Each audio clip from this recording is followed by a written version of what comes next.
from the 41-yard line, first down.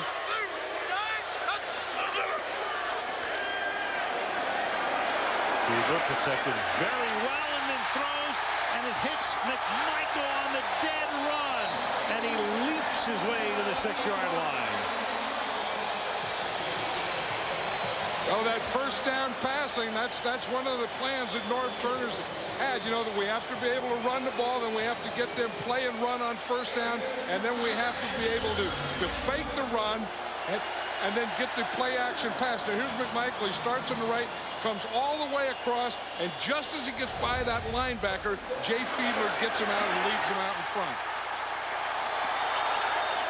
McMichael, a sudden star last year, was a 4th-round pick out of Georgia, but started a lot of games last year. First and goal now from the 6-yard line. Boot right, throws, caught, 3-yard line, and that's McMichael again. So McMichael's become the go-to guy. He has now caught 5 passes. And that was the guy that on third down that Jim Johnson would say we're going to put Bobby Taylor on him, but with Norv Turner.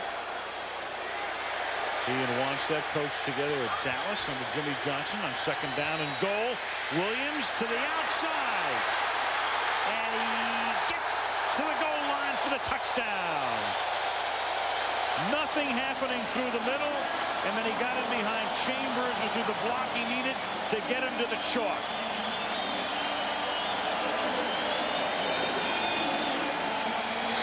You were right. Chris Chambers did hold that block outside. We talk about the A gap. You see Ricky Williams trying to go to the A gap. It's all clogged up. Now, if there's nothing there, he'll do the next thing. He'll bounce it to the outside. His wide receiver, Chris Chambers, knows that. And Murray boots it through.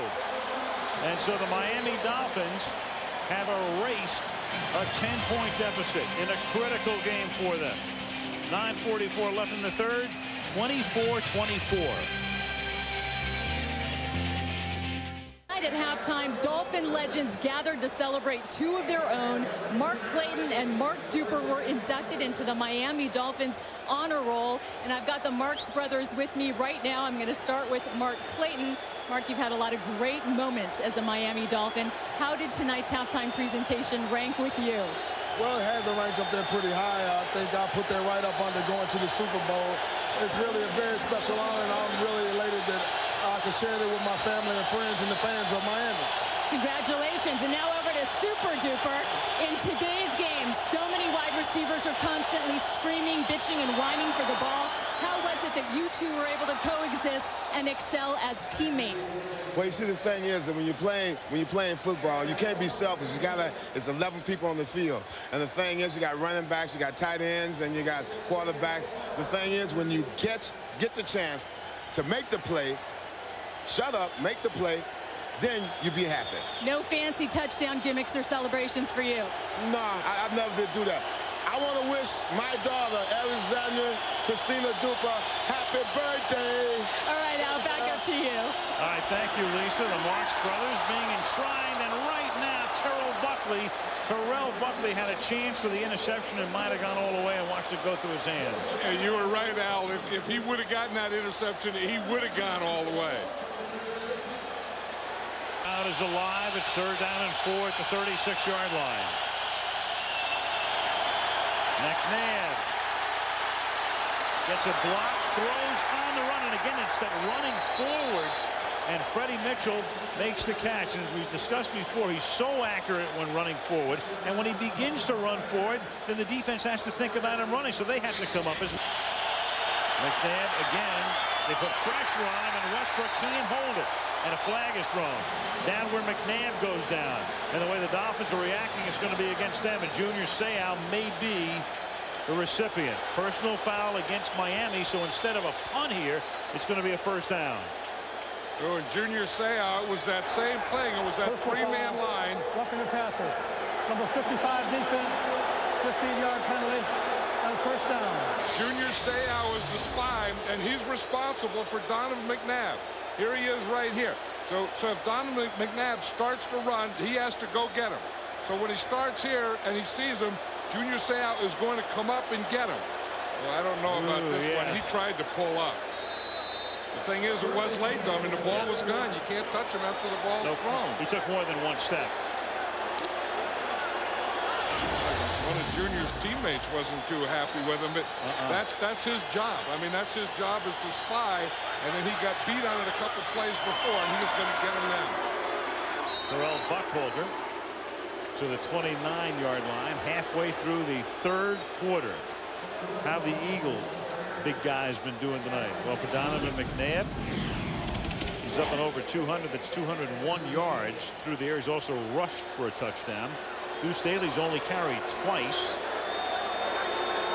And Westbrook has caught 3, and Westbrook has also run 4 times for 20 yards.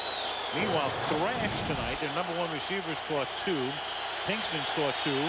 One of them a huge one on the opening drive for 59. Sam puts the pressure on again and then goes down, and then they get McNabb down at the 46-yard line. And a mark. 6:23 remaining in the third quarter. Monday night at the fight. 24 all. Good tough yards. 4-man rush. And through the hands of Williams, he drops it. Advantage in the NFC. And Westbrook picks up the first down, runs into Thrash, and then finally gets taken down by Sammy Knight at the 33-yard line. Great run by a kid out of Villanova. A 28-yard run. And Andy Reid said, you know, I live near Villanova. I read all the local papers. I read a lot about this kid. And then all of a sudden, when it came time to draft him, Andy knew a lot about him. You know, there's a big job over there, a big block by Artis Hicks. You know, that's the guy. Trey Thomas got back spasms this morning, the starting left tackle. Couldn't play. So they had to play Artis Hicks. They just found out before the game. And he has a tough job, and he's had to block Jason Taylor all night, but he's done a heck of a job all night. Now McNabb throws again, and that's caught by Freddie Mitchell, who earlier threw a touchdown pass. And Mitchell takes the ball to the 21 and another first down. That's what Andy Reid, I think, gets out of guys. I mean, you know, you get an injured guy, and you get Trey Thomas, one of your best players. You know, he has back spasms. He can't play. You plug a guy in. You take Artis Hicks a couple weeks ago. He's playing left guard. Starts for the first time at left tackle. You just expect him to play well, and because you do, he does. From the 21 on first down. Under pressure, Agunleye had him by the Giants, which made that team 3-3 instead of 2-4. They haven't lost since. On 3rd and 18 to the end zone, and a flag is thrown. It's off the hand of Chad Lewis, who might have been interfered with by Arturo Freeman. And if it is pass interference, that'll put the ball on the 1-yard line. And they're moving in that direction. Pending the discussion. Pass interference. Defense number 20. Because the foul occurred in the end zone, the ball is placed at the 1-yard line. First down. 28-yard penalty in effect. That was that seam pass, and Chad Lewis was locked up with Arturo Freeman the whole way. You see, here they are right here. You just see him here. Now the ball's in the air. I don't know about that one. You know, I mean, it looked like he pushed him. I don't think so. I think you know he has a right to play the ball too. I don't know that I really agree with that call. In fact, I don't agree with that call. I don't either. First and goal, and now McNabb gets away from Agunleye and then overthrows L.J. Smith in the end. Clock ticking down. And he makes that hit. Like the old Hank Fraley was right behind the whole thing. But they were ready for that play. Zach Thomas was ready for that play. So now it's 2nd and goal. Clock ticking down. McNabb throwing. Another flag comes in. It is Todd Pinkston who comes down with the ball just shy of the goal line. And that was good pass protection because McNabb had way too much time.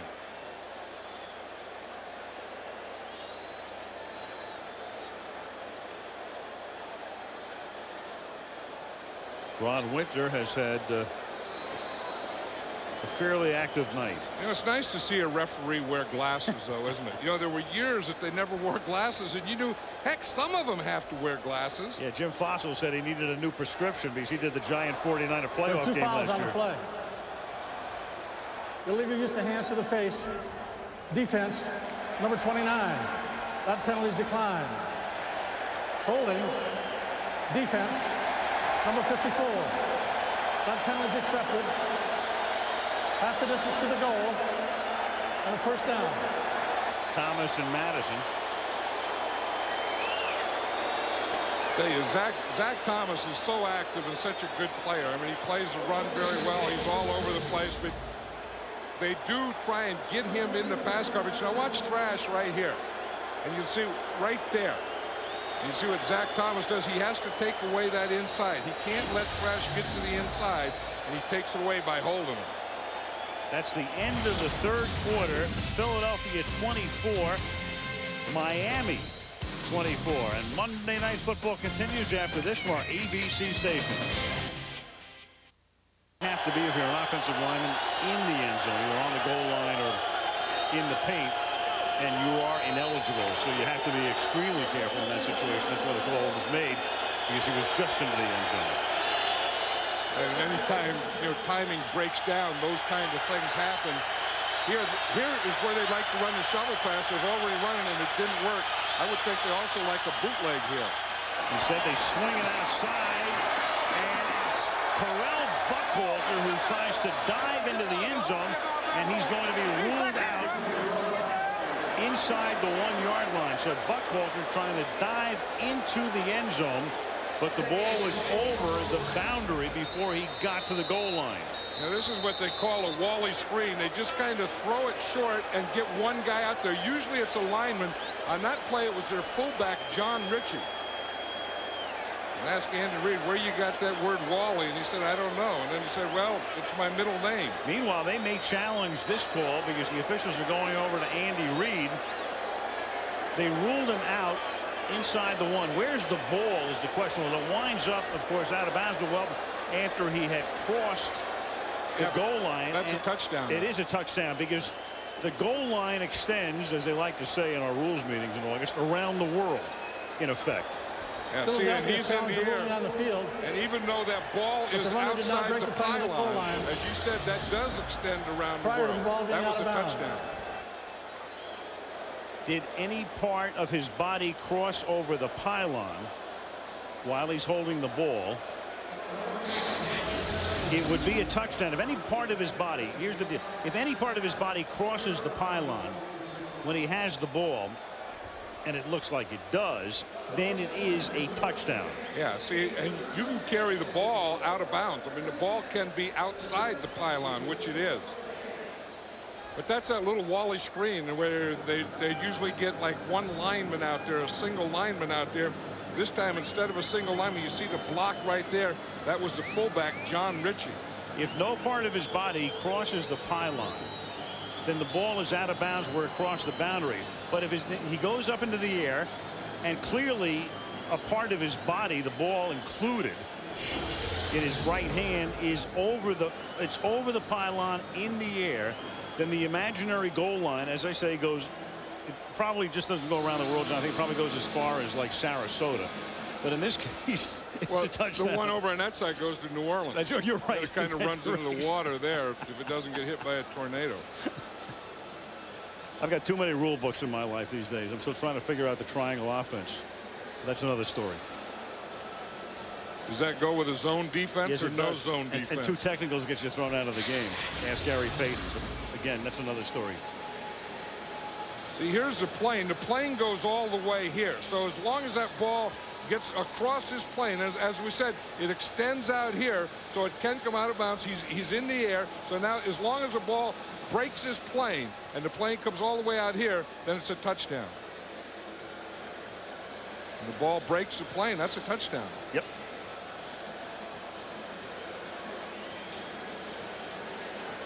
Yeah, Ron Winter has enough looks. The only downside to this is you lose a timeout if you're Andy Reid and you don't win the challenge. because even if you lose the challenge, I mean, at worst, you're going to get the ball at about the 3-inch line. Well, Philadelphia's out of challenges now, right? They are. Well, no, whether he wins it or loses it. Yeah. And for Reid, that's rare. This is his 5th year in the league. It's only the 2nd time he's used both of his challenges in a game. And it's something about Monday night because the only other time was in the opener this year against Tampa Bay. You know, and you have to do it. I mean, you say, why? You're first down. You're down there in the goal line. You got 3 more. You don't know what's going to happen. I mean, that 2nd down could be a fumble. You could get a holding penalty. You know, if you have an opportunity to get one, you always take it. A lot of stuff. The runner left the ground inbounds. While airborne, the ball in his right hand, the ball broke the plane of the goal line. Inbound. Touchdown. Philadelphia is not charged with a timeout. So as we suggested, any part of your body is over that pylon in the air, it's a touchdown as long as your feet and the rest of your body are up in the air. Clearly that's the case here. Yeah, see, and he said the ball was inbounds. It has nothing to do with the ball. The ball doesn't have to be inbounds. So touchdown Philadelphia to make it 30-24.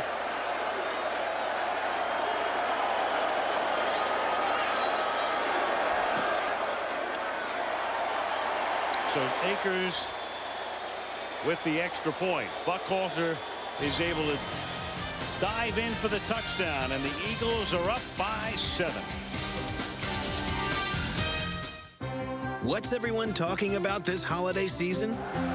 The Verizon Wireless The Return of the King text to win. What do we do? What do we do? What do we do? And we just kind of watch half the moon and wait for too much time. Where's that moon going? One small step for a man. 3rd down and 10. Anyway, I think that's what, you know, you say that Jim Johnson, the defensive coordinator, messes with your mind. We just saw a picture of it there. No doubt. 3rd and 10 as Fiedler has it flicked in the air, and then it's caught by McKnight. And McKnight can only get back to just about the original line. Worst thing that can happen is you give them the ball. The best thing that can happen, incomplete pass and a punt. That's not all that bad. Brian Dawkins is the man who batted it, and Turk's going to take off with it. And Turk's going to get the 1st down and a lot more as he gets to the 41-yard line. A high snap, and Turk came down with it and saw an opening and goes 22 yards. Hey, remember Ike Reese came earlier and he had that roughing the punter. He came on that one, and that was very close to being blocked. Watch Ike Reese. He's going to come right up the middle, almost as a block. Turk had to bring it down, and then when he brought the ball down, he saw this big gaping hole right there. And then he just runs scared. And he sees this. If he punts it there, it's blocked by Ike Reese. Now he sees that hole and says, I can get a 1st down here. So Turk with a huge play, smart heads-up play by Turk, and now he gives the ball to rookie Wheeler rolling, throwing deep into double coverage, and it touches a couple of Eagles' hands on a pass intended for Darius Thompson. He was bracketed by Brian Dawkins and Troy Vincent, 2 Pro Bowlers. Yeah, that was one of those things where you go maximum protection and you're going to take a shot. Now, the only guy you have down there to take the shot with is the one guy. Now, when he's double covered, you either have to try and get it in there somehow or just throw it away. Hey, Brian Dawkins is playing like heck tonight. Ricky Williams Monday night is a 107-yard rushing night as Philadelphia takes over at its own 3-yard line. And McNabb will pack it in. You know, we were talking about Ricky Williams, his Monday night, and McNabb, and you have to think of the juxtaposition. Remember in the draft in '99 after Cleveland picked Tim Couch, the draft in New York, and Paul Tagliabue announcing that Philadelphia has taken Donovan McNabb, and the Eagle fans in attendance went crazy. They wanted Ricky Williams. They needed a running back. They didn't pick him. In fact, Ricky didn't go until much later in the round in New Orleans in that deal that they made with Washington. And Edgerrin James wound up anyway as the 1st running back drafted. And I think those Philly fans that booed Donovan McNabb taking him in the draft, I think they're saying right now, I was just kidding. Second and 3 from the 9. McNabb's going to take off again, and he's going to pick up a first down. So Donovan. Pick. The Philadelphia Eagles select Donovan McNabb, quarterback, Syracuse University.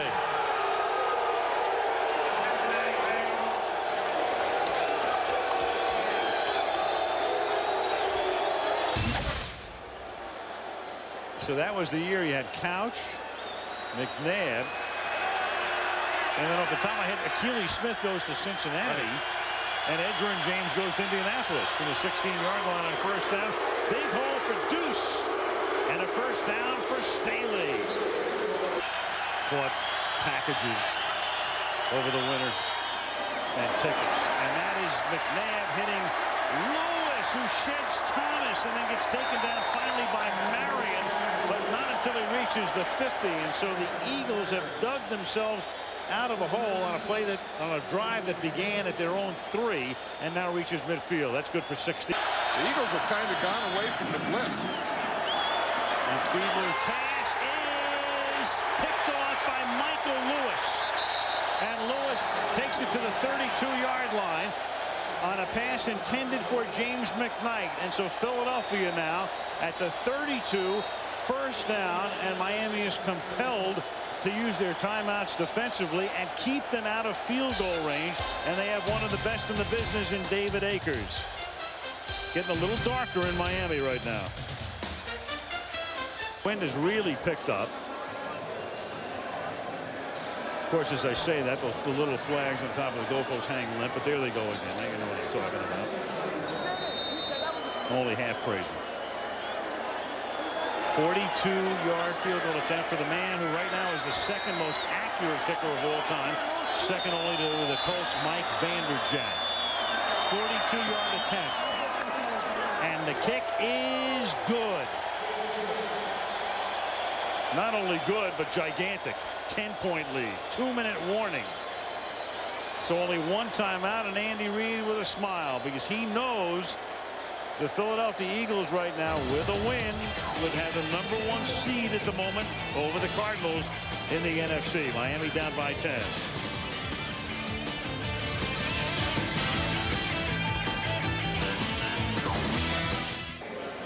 Autotrader.com post-game show. No, the Cardinals haven't moved back to St. Louis, John. I just said that to see if anybody was listening. St. Louis Rams as the #2. A long time before the Cardinals would be the #2 seed in anything, the way they're going. But the Rams would be the #2 seed. Philadelphia would be the #1 seed. And so much was made last year about home field advantage and the vet and all that gibberish about, well, Tampa Bay can't win a game when the barometric pressure is under 29.85. Home field advantage last year meant nothing to Philadelphia. And it never does. I mean, it's a good thing. It's better than not, but the venue has never won a game in the history of football. I mean, it's nice to play at home. It's good to have the crowd. It's good not to have Reid right here. I don't want to circle her. That would upset her. But then tonight, she says to me, call him like you see him, except we need a little help tonight. She wouldn't like to be circled? She'd find some reason to be mad about being circled. Ricky Williams makes the... The players, the coaches' wives know, really how a coach feels, and I was surprised that she thought that the game tonight was bigger than the one in Green Bay, and that was one I felt they really needed. But tonight she won a little plus, which you're not going to... I mean, there's nothing... What the heck are you going to do up here? You kidding me? At the 30-yard line, first down. I think if the Dolphins get down to about the 15 on this play and get out of bounds, they should go for the field goal first, because they're going to need the ball again. 1st and 10. First things first, though. Let's see what Fiedler can do. And instead he goes down in a heap at the 40-yard. Gives you an opportunity to try an onside kick. 50-yard attempt for Murray.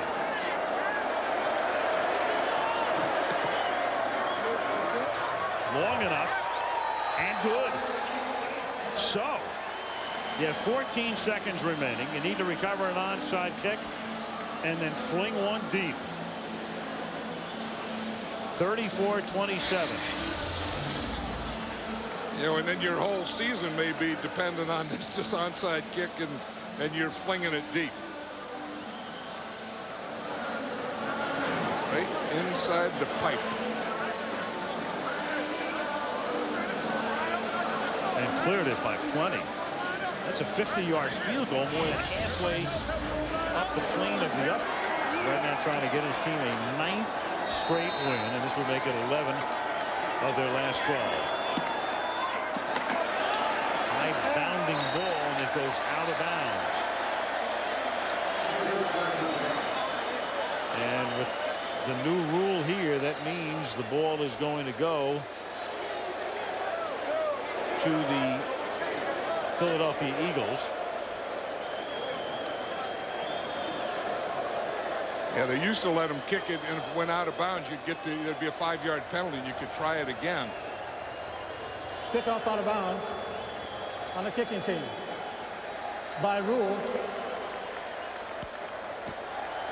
when the ball goes out of bounds, it belongs to the receiving team. First down. Yeah, that's one way to put it. He didn't look real sure about that, though, did he? Well, you know what? They changed the rule this year. So Ron went into a mini time warp, but here we are in 2003. Well, and that was a good rule change too, Yes. because you would take a shot, and then if it went out of bounds, then you'd get a penalty and get to do it again. And why get 3 shots at an onside kick? So the Philadelphia Eagles, a team that started the season on Monday night, September 8th, losing 17-0, losing to New England the following week 31-10, then having a bye. And you go back to, I mean, this season, if you think of that one play, it's the Brian Westbrook 84-yard punt return against the Giants. And since that game, they have not lost. That was October the 19th. So pretty close to 2 undefeated months for the Philadelphia Eagles, who win it here tonight 34-27. And coming up next will be the Autotrader.com postgame show.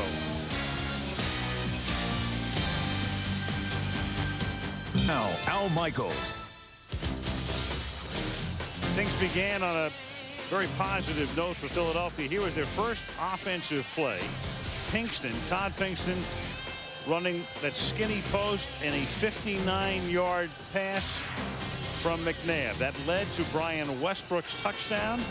A little over a minute into the game, Philadelphia off and running 7-0.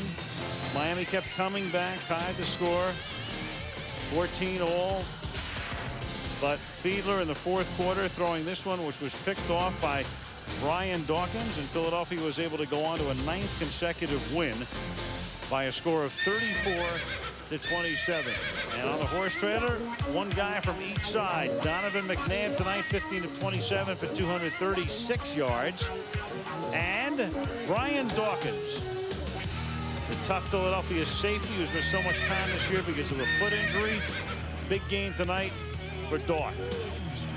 Donovan McNabb, there they are, side by side on the horse trailer. Donovan McNabb is down on the field as we go to Lisa. Thanks very much, Al. Donovan, one of the major storylines coming into this game was 2 great defenses facing off. Did you expect this to turn into the shootout that it became? No, I didn't. I just expected us to come out and battle. We're playing against a tough defense that obviously had a lot on the line. So we knew they were going to come in with a little attitude, a little aggressive approach, but I think we matched that. And I think what you're seeing is a team that's determined and have been getting better and better each week. And I think we're opening up some eyes now. Now, a 9-game winning streak is so rare in the NFL. What's been the key to your success? Well, I think it's just team unity. With everything that's happened early on, I think we stayed together, and I think we've gotten better and better each week. Guys stay positive, and I think what you're seeing right here is a team with a lot of attitude and just out here having fun. Just the team you've seen in the past couple of years. We're just a more experienced team with a lot of veteran leadership, and we're all out here making plays. Congratulations. Good luck the rest of the season. Thank you. Back up to you, Al. All right, Lisa, thank you. Ironic that the Eagles have allowed 100 yards to each of their last 9 opponents on the ground, and the only other team to do that and have a 9-game winning streak, the 1960 Philadelphia Eagles, the NFL champions. Do you believe in omens? So do your brotherly love? We'll find out. Final score 34-27. Philadelphia, and next week to Oakland we go. It's Green Bay against Oakland on Monday Night Football. Late local news next on the West Coast Threat Matrix. Al Michaels, John Madden, Lisa Guerrero, our entire Monday night crew. See you next week, and good night from Miami.